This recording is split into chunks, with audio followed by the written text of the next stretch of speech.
these kids came out, hundreds of them, and ran onto the pump track and just started riding with whatever they had. You know, some of them were just running around the track and they would just keep on riding. And we were like, I was in tears. I couldn't believe it. So we knew, you know, these pump tracks, they work everywhere. Like no matter where in the world, how poor the people are, the kids still have fun on them. So we thought we need to somehow try to make this possible.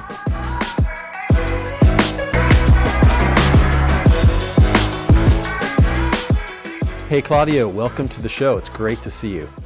Thank you. How are you doing, and where do we find you in the world right now? I'm currently at home in the city of Chur in Switzerland, just preparing for a project in Nepal. It looks beautiful behind you. I would love to be there. It looks like there might be some good riding behind your left shoulder. Yeah, as soon as we're done with this, I'll probably jump on the bike. Oh, jealous. Well, anyway, welcome to Changing Gears, the podcast where we celebrate all the great accomplishments that people like yourself have done on the bike, but also what you're doing off the bike. So it's great to have you. Claudio, I want to start from the beginning just for some of our listeners that may not know you, just finding out a few facts about you and where you're born, etc. So first off, where were you born? I was born in Switzerland. Actually, I love to tell people up here in the mountains, but that's not true. I was born down in Zurich. Okay. And what did your parents do when you were growing up? My father is still a graphic designer, but he kind of learned all the steps from, you know, setting the little play letters next to each other, making newspapers, all the way to where it is now with all the computer programs. Nice. And my mother is basically helping him with all of that. Great. In your early years, Claudio, what did you love most in school? Were you always outdoor adventurer, or what were some of the skills and talents in your early years? My early years, I played hockey quite seriously. For 9 years, and that's then actually also what brought me into mountain biking, because I was training for hockey on the mountain bike. So you were cross training? Yeah, so in summer I would climb these mountains behind me on the mountain bike to train for hockey, and at some point I had to tell my parents I start liking mountain biking a bit more than the hockey, so switched over. So tell us about those early years on the bike. So you switched from hockey to bike, and what are you? And you're a teenager at this point, and did you find a cycling club, or how did you get from liking the bike to really loving the bike?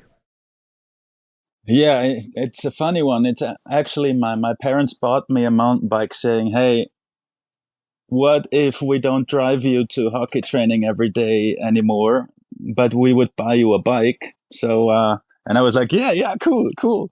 So, they wouldn't have to drive me every day anymore. I'll just go by bike. And, in the summer holidays, we have a little mountain hut on one of these mountains back there. Oh, wow. And we would stay up there, and just every day I would climb to the top of the mountain on my mountain bike. But back then I didn't even really know what mountain biking was, because I thought I would break my bike if I went on single trails. So I basically stayed on just gravel roads and just climbed those every day. And when someone actually took me onto real single trails, I was like, no, I don't want to destroy my bike. I'm not riding here. Because I love that bike so much. But then I said, like, over time, mountain biking got more and more. And so even though I still love playing hockey, but yeah, it was just a natural thing going into mountain bike racing. Now, at some point you did get into racing, and tell us about your first racing team and your first racing experience. My very first racing experience was in '93 on that mountain back there. It was a hill climb, actually. And it was a super heavy steel bike, and I was racing with heavy hiking boots, but I won it as a junior. Wow. So my my first racing years had nothing to do with downhill. It was all cross country, road, track, and even cyclocross. Wow.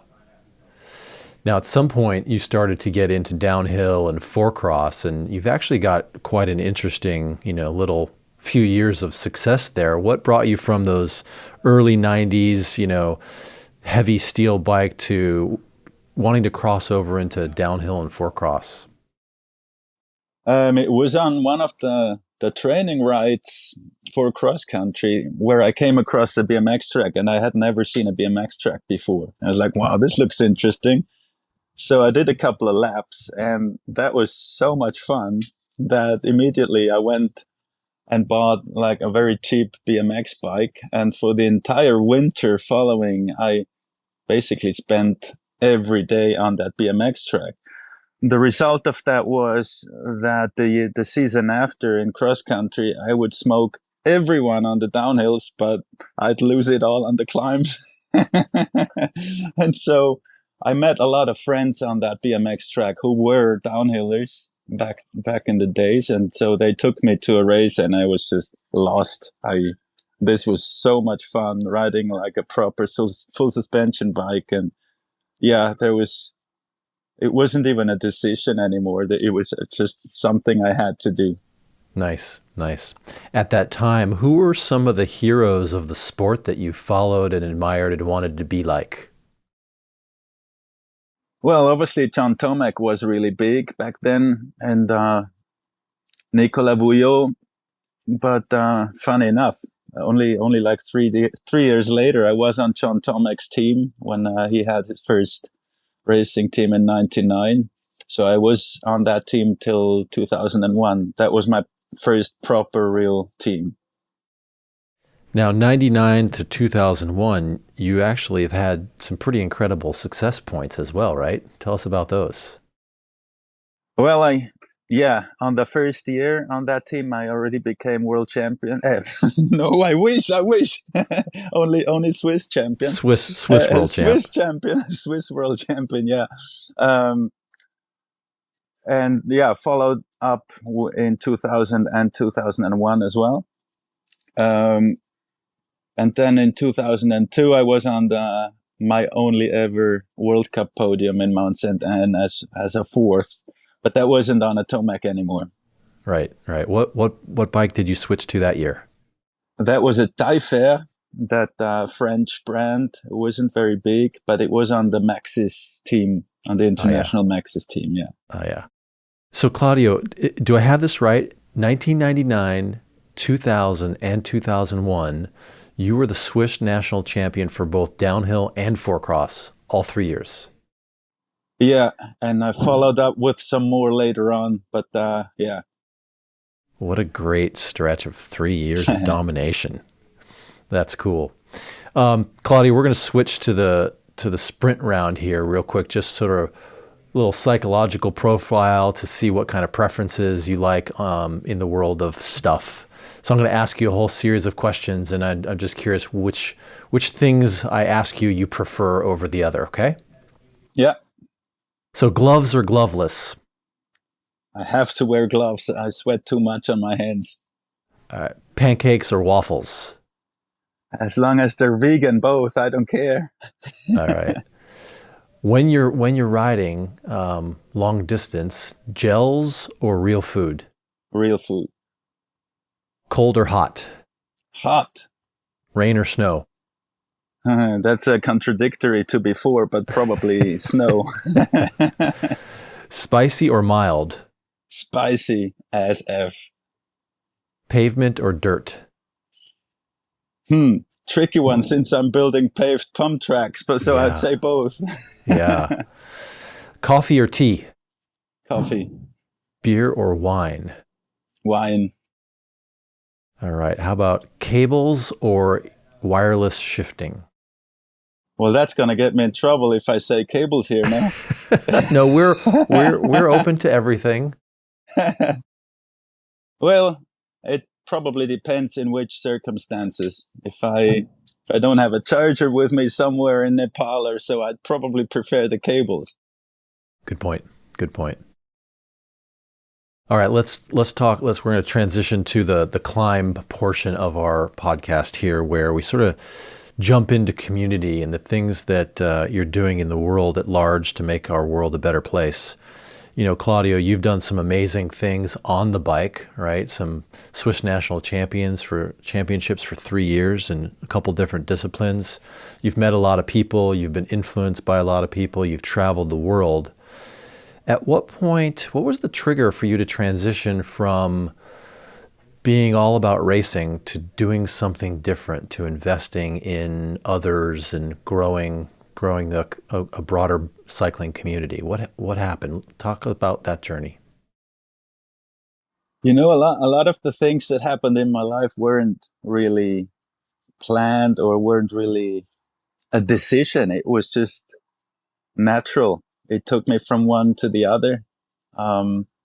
So when I became a professional downhiller, that never was a decision. I mean, that was just clear that if I had that chance, you would take it, right? And then from there, I got the chance to open the second Tomac factory racing team in 2008. And that was at the exact right time where my efforts into training for racing were just increasing and increasing, but my results went down.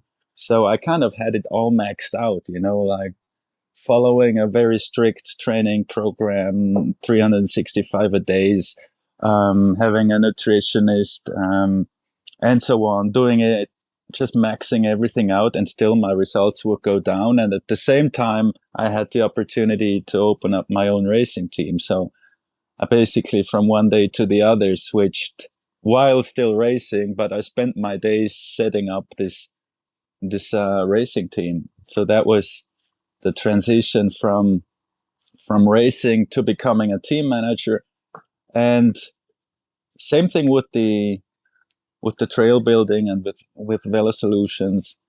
Whereas, you know, in Switzerland back in those days, there were not that many good downhill tracks. There were almost no dirt jumps at all. So we've built everything we rode ourselves, and that then became a job, or became the company. Yeah. Once you founded VeloSolutions, did you give up the racing team? No, we ran that both together for actually 11 years.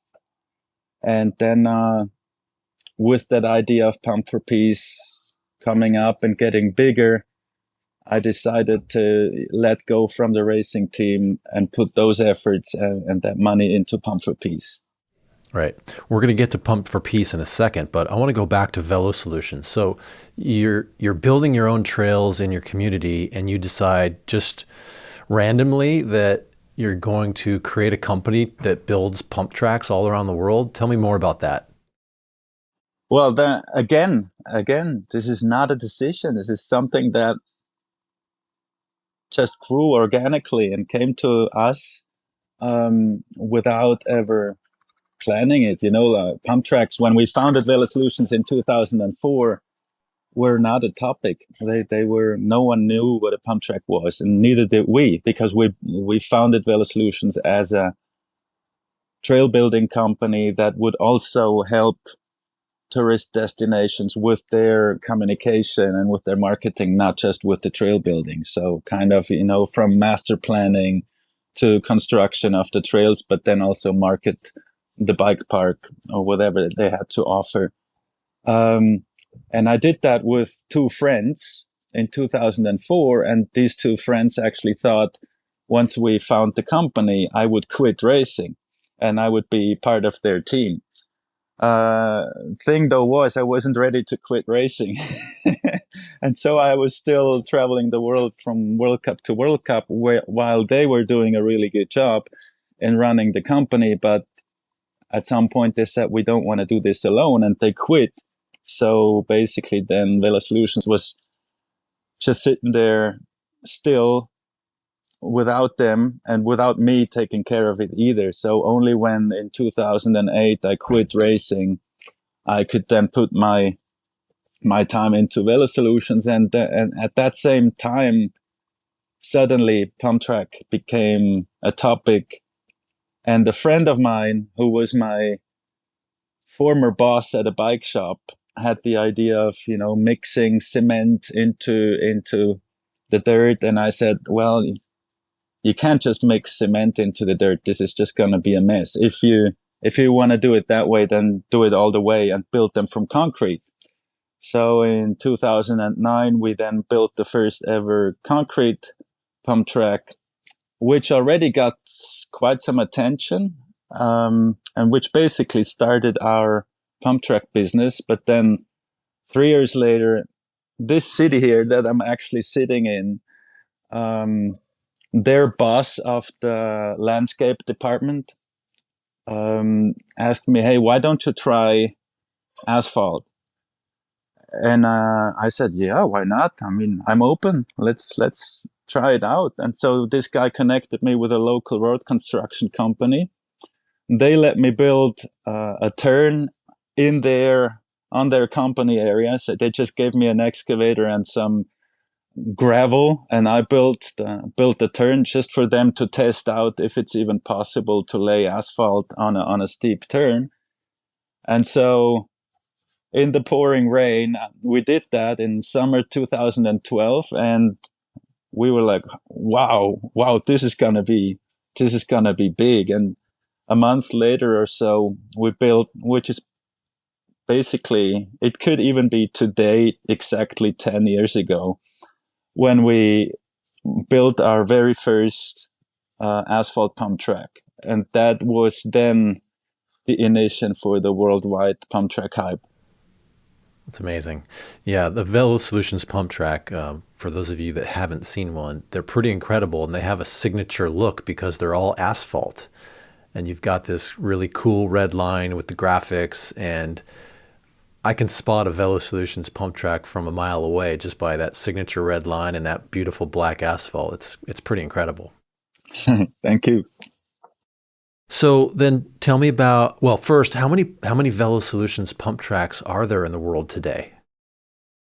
Well, the thing is, we actually wanted to come out with a campaign this week, 10 years and 500 tracks, but I kind of stopped it last week saying, guys, we are way past 500. I think we're soon to approach 600. Wow, 600 pump tracks around the world. That's incredible. Congratulations. Thank you. So you're building all these pump tracks, and at some point, something goes off in your head and says, we've got to do more, and Pump for Peace is born. Tell me about the origin of Pump for Peace and how did that come about? Yeah, so we had this job in Thailand, right at the border to Cambodia, for a very rich client. This was our first ever job in a very exotic country, and we were quite nervous because that was the early days of asphalt pump tracks, and back then it was, well, it still is extremely exhausting to lay that asphalt in the steep turns. So we were very, very nervous on how this is gonna work in Thailand. And we got there, and it was super well organized, incredibly well organized. We could not believe it. It was Adrian Laurent and myself going there.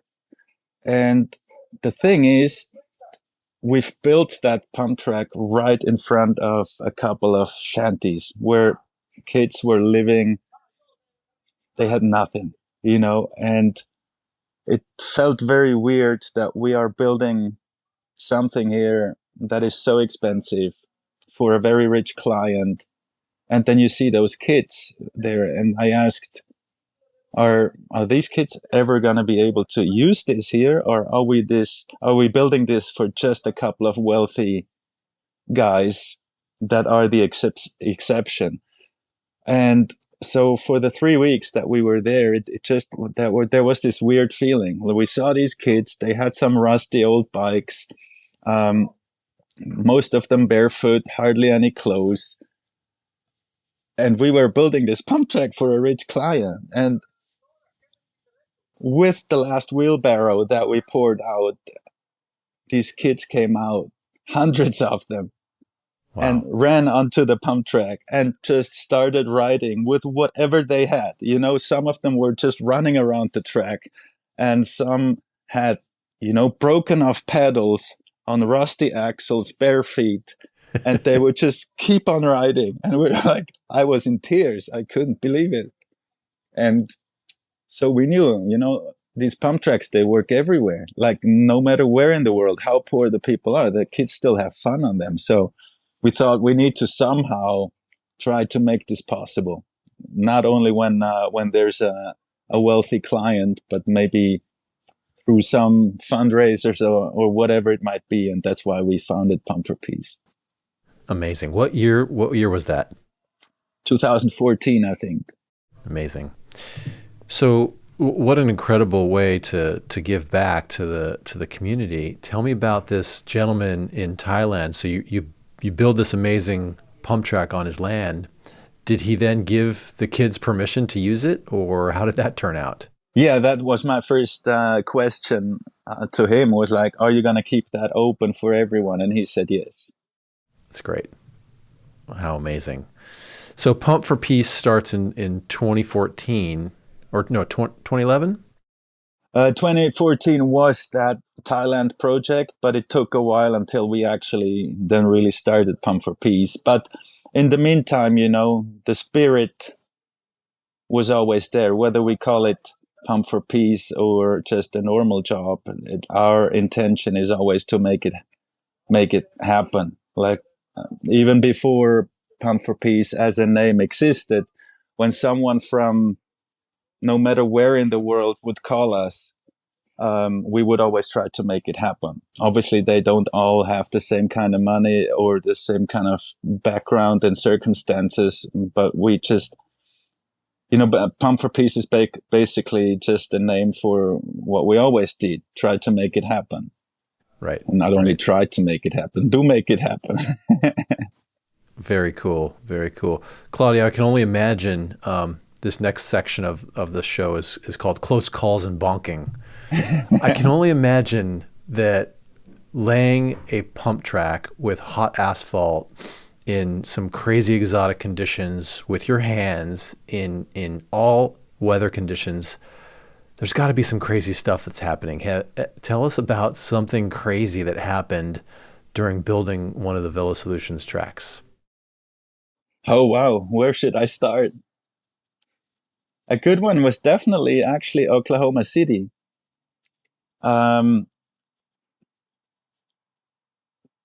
It was a really, really big project, or still is. And I only had 2 weeks of time between two World Cups, because then I still had my racing team.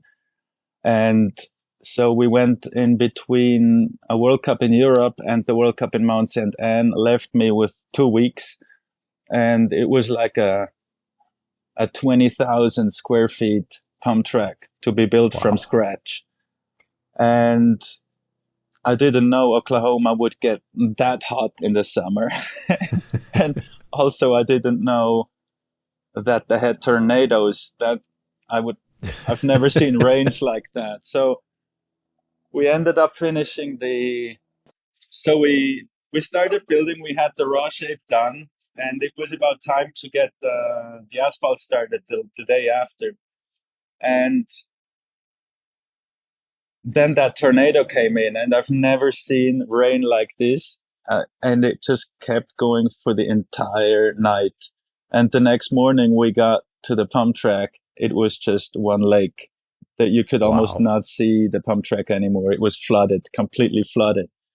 And all the drainages that we had built were clogged with the mud that was being dragged in from the tornado.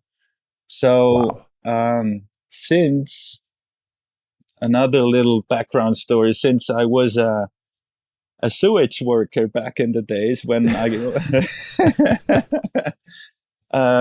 when I couldn't find enough sponsors for my racing team, one of the sponsors for the racing team was a sewage company. So since that was the only way for me to make money, I went to work for that sewage company, and that gave me the experience I needed to then clean up the pump track in Oklahoma in time. So we called the Wow. sewage company, borrowed their truck, their vacuum, the big, huge vacuum Sure. truck.